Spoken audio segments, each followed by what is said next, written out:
We're now going to take a look at how to transfer funds between bank accounts within BlueLink. To do so, we're going to open up the Transfer Funds screen, which can be found in Bank Management, and then Transfer Funds.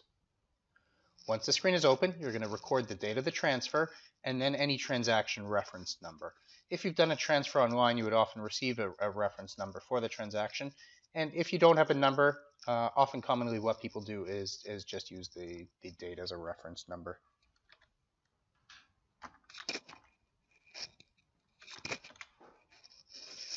Next step we're going to do is choose the From account. So which account the funds are being transferred out of.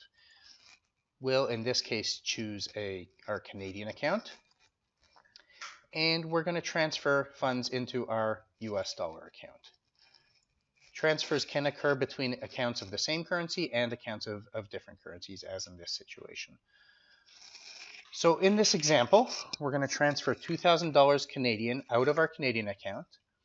And then we're going to look at our US account and see how much was the actual amount of the funds that came into the account resulting from the transfer. So this amount might be net after any transfer fees or anything of that sort. So in this example, we'll say that in our US account, we received $1,622.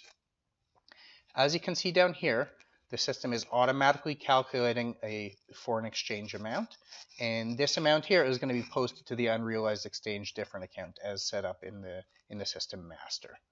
And that's pretty much it. We just have to process the transfer.